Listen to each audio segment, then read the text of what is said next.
चलिए सीधे पॉइंट की बात पे आते हैं। अगर आपको मानकीकृत सार्वभौमिक आयुर्वेद के पीडीएफ चाहिए तो नीचे दिए गए टेलीग्राम चैनल की लिंक है, वहां पे जाकर के आप इसे बिल्कुल फ्री में डाउनलोड कर सकते हैं। आज का वीडियो रहेगा हमारा की initiatives and achievements advancing integrative and innovative science. किस तरीके से आयुष के क्षेत्र में इनिशिएटिव्स लिए गए, क्या क्या अचीवमेंट हुए, कि इंटीग्रेटिव और इनोवेटिव साइंस के जरिए यहाँ पे बात की गई है। देखिए यहाँ पे आप देख सकते हैं सबसे पहले की एक स्कीम है जो कि मिनिस्ट्री ऑफ आयुष के द्वारा लॉन्च की गई है, जिसको कहा जाता है आयुर्ज्ञान स्कीम। इसके अंतर्गत बेसिकली बात ये की जाती है कि आयुर्वेदा बायोलॉजी जो कि इंटीग्रेटेड हेल्थ रिसर्च पे काम करती है, साथ साथ में रिसर्च एंड इनोवेशन के इसमें कंपोनेंट्स आपको देखने को मिलते हैं।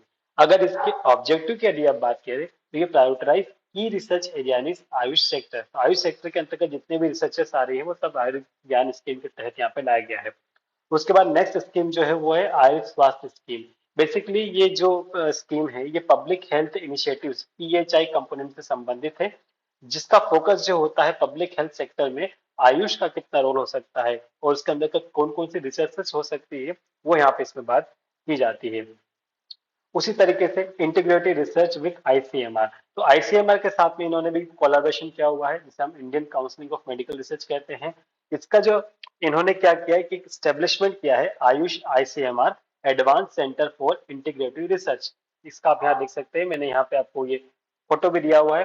AIACIHR के नाम से है, collaborative initiatives of CCRS, ministry of Ayush and ICMR. तो तीनों का मिलकर के एक तरह का कोलैबोरेटिव इफेक्ट है इसका। यदि और इसका जो स्थापना है पूरा का पूरा ऑल जो एम्स अक्रॉस इंडिया वहां पे इसकी की गई है।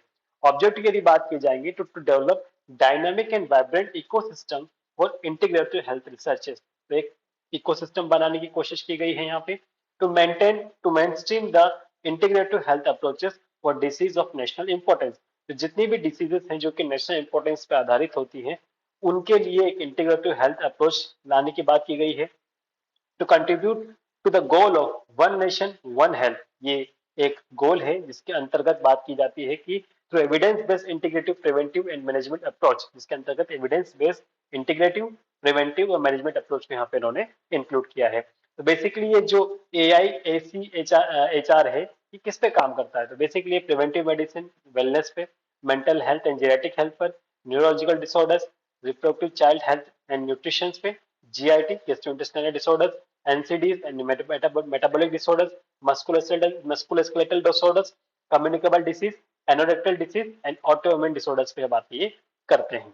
ठीक है, चलिए अब आगे बात करते हैं कुछ और चीजों के बारे में जहाँ पे हम देखते हैं कि इस एडवांस सेंटर के तहत क्या क्या इसमें चीजें हुई हैं।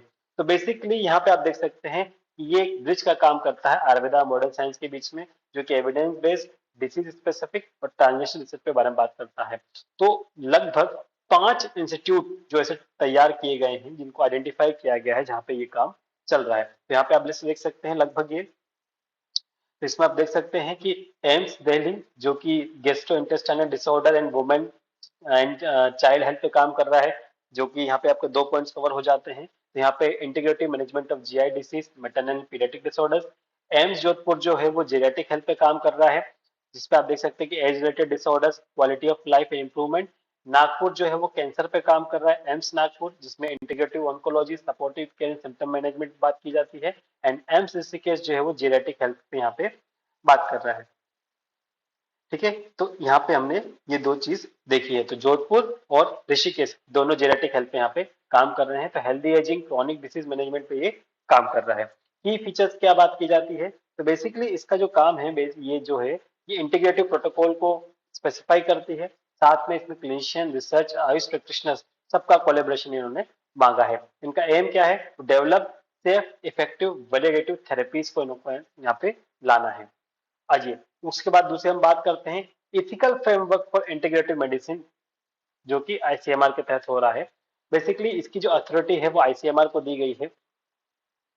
इसका काम ये है कि जो आईसीएमआर है वो इसको नेशनल एथिकल गाइडलाइंस 2017 में इसने बनाई थी, जिसका पर्पस ये था कि to provide structured ethical framework for research in integrative medicine. तो एक तरीके से पूरा का पूरा एथिकल फ्रेमवर्क बनाने के लिए आईसीएमआर को यहाँ पे इंक्लूड किया गया। बेसिकली इसके एथिकल प्रिंसिपल क्या थे, तो पेशेंट की safety, scientific validity, transparency in methodology, standardisation of intervention and protection of human participants इसके पूरे की एथिकल यहाँ पे आपको देखने को मिलते थे।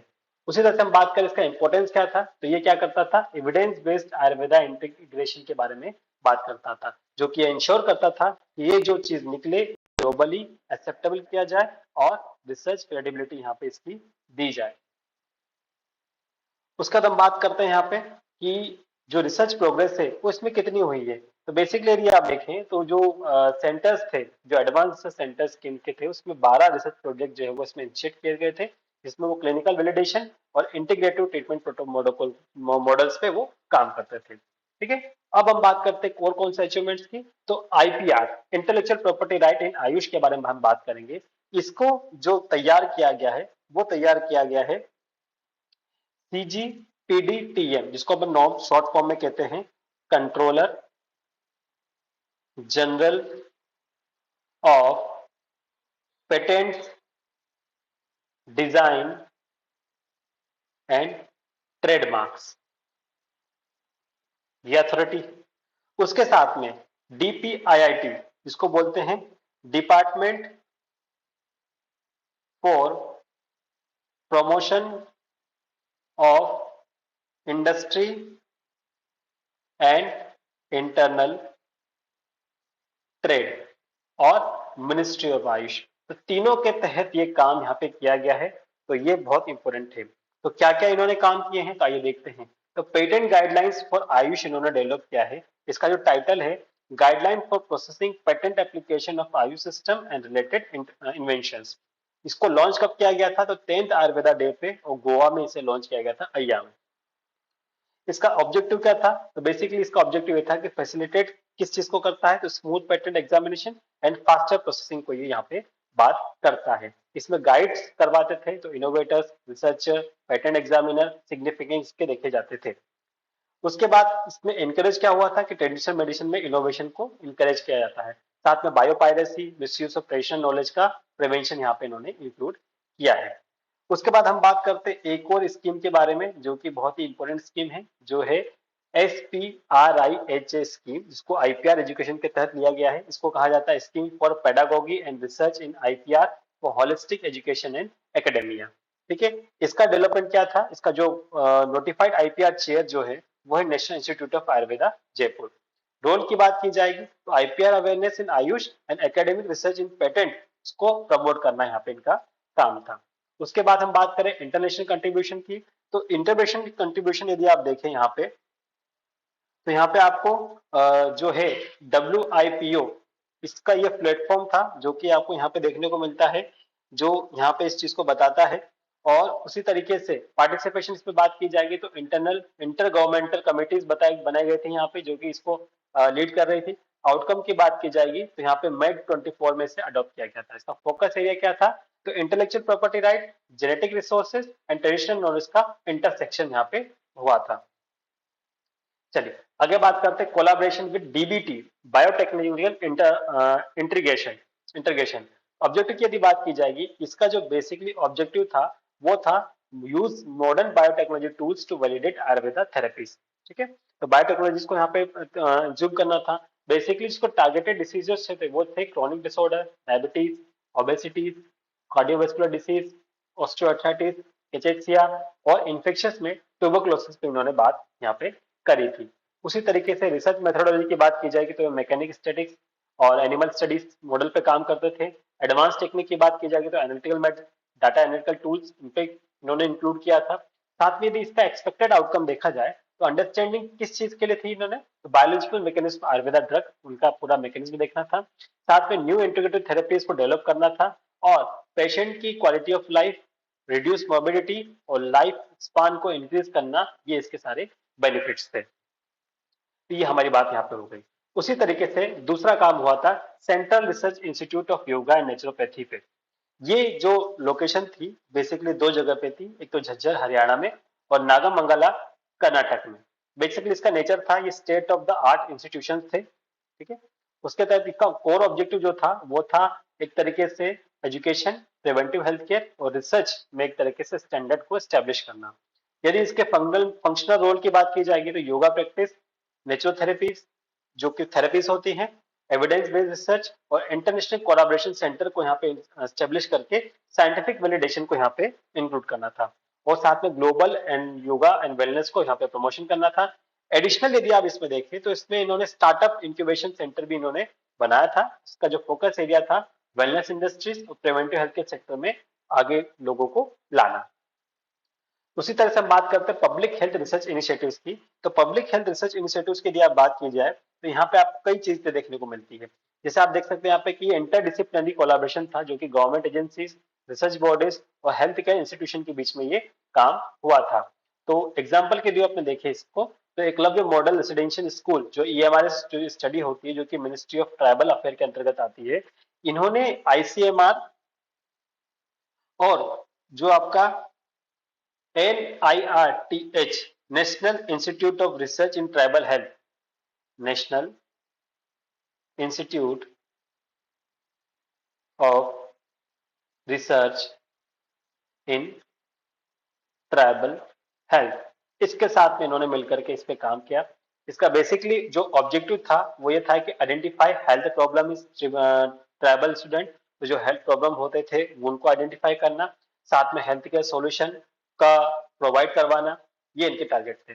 उसी तरीके से मिशन उत्कर्ष, पोषण माह इसमें इंक्लूड किए गए थे। तो जो मिशन उत्कर्ष है बेसिकली इसका जो गोल है वो कि एनीमिया को कंट्रोल करना, साथ में जो एडोलेसेंट गर्ल्स हैं उनमें एनीमिया को कंट्रोल करना था।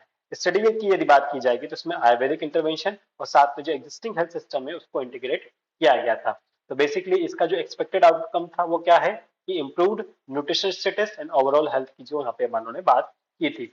उसी तरीके से आप देखें यदि जो आपका पोषण माह है वो ministry of women and child development करवाता है, जिसमें माल न्यूट्रिशन पे फोकस करते हैं कि किस तरीके से माल न्यूट्रिशन को कम किया जाए, जो एक पब्लिक हेल्थ रिसर्च और कम्युनिटी अवेयरनेस की एक अप्रोच यहाँ पे थी।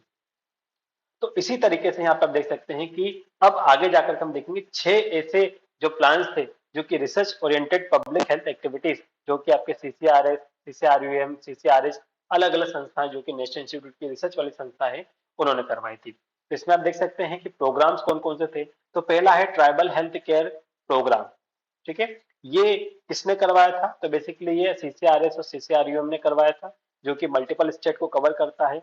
इसमें बेसिकली पॉपुलेशन को लगभग 5,44,865 पॉपुलेशन कवर किया गया।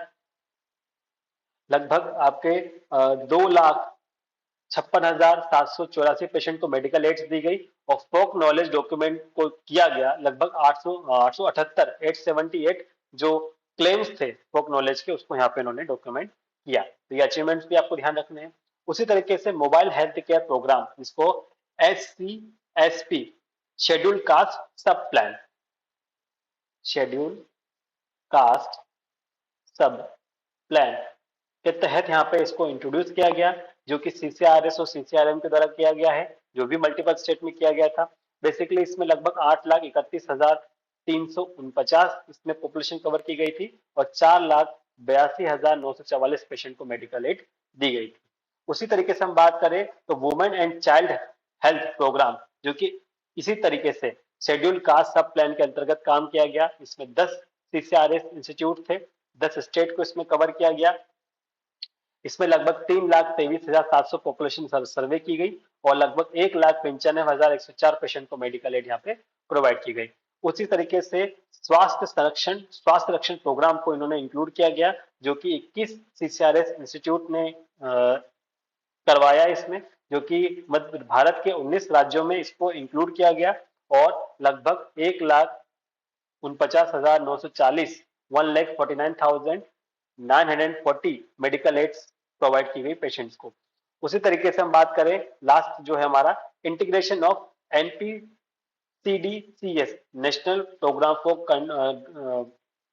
कार्डियक डिसऑर्डर, इसके तहत यहाँ पे आप देख सकते हैं कि इसमें इंटीग्रेटिव अप्रोच थी आयुष अप्रोच को लेकर के, जो कि सुरेंद्रनगर में की गई थी गुजरात में, भिलवाड़ा राजस्थान में और गया बिहार में, यहाँ पे इसको इन्होंने इंक्लूड किया गया था। टोटल पेशेंट इसमें लगभग 11,182 एनरोल हुए थे।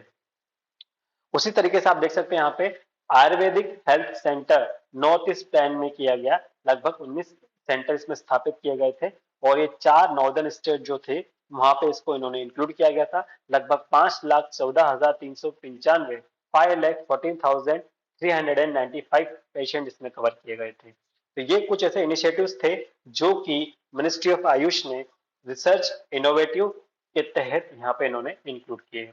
अगर आपको इस लेक्चर का पीडीएफ चाहिए तो आप नीचे दिए गए टेलीग्राम चैनल की लिंक है, वहां पे जाकर के आप इसे डाउनलोड कर सकते हैं फ्री में।